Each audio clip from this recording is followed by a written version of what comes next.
Bonjour, aujourd'hui je vais vous parler d'un désagrément qu'on connaît lorsqu'on visite Rome et en particulier ses musées.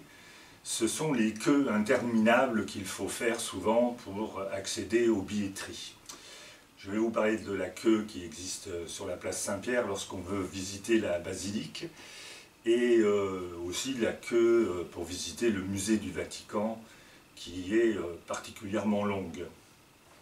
Quand on arrive sur la place Saint-Pierre pour aller visiter la basilique du même nom, on est tout de suite frappé par la longueur de la queue.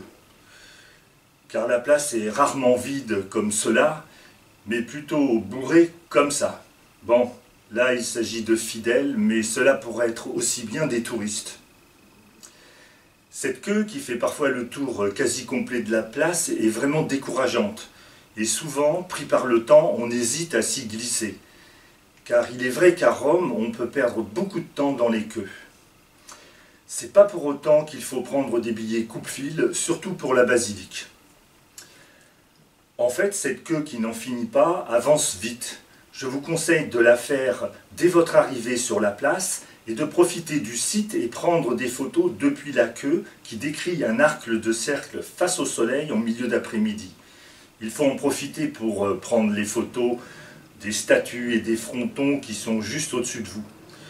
Lorsque j'y suis allé en octobre, la queue faisait la moitié du périmètre de la place et cela a pris environ une demi-heure pour pouvoir entrer dans la basilique.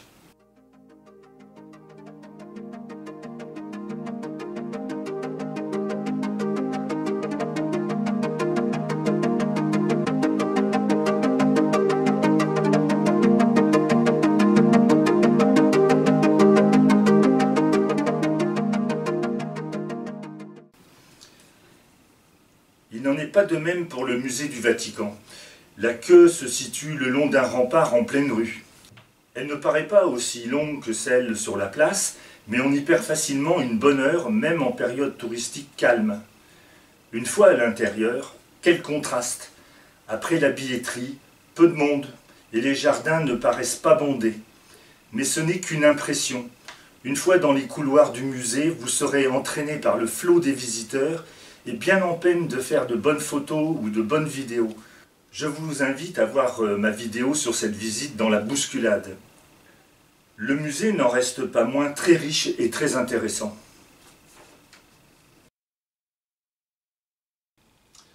Voilà pour cette vidéo concernant les queues à Rome et en particulier au Vatican. Pour éviter ces queues, bien sûr, il existe des billets coupe-fil qu'on cherche à vous vendre un peu partout, en vous disant que c'est vraiment l'option la plus sympathique pour un voyageur qui est pressé, et c'est vrai.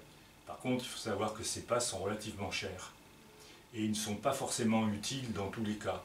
Je disposais d'un pass pour visiter le Colisée, par exemple, qui ne m'a servi à rien, parce qu'au mois d'octobre, en fait, que vous ayez un billet coupe-fil ou pas, ça ne change pas grand-chose. Ça ne change pas grand-chose.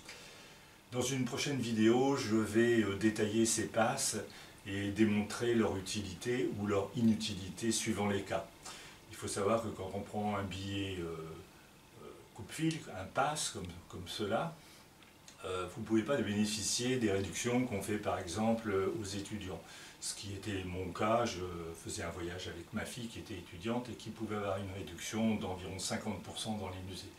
À partir du moment où on prend un forfait, il n'y a pas cette réduction. Voilà pour aujourd'hui. Je vous invite à vous abonner à ma chaîne et à laisser des commentaires. À bientôt.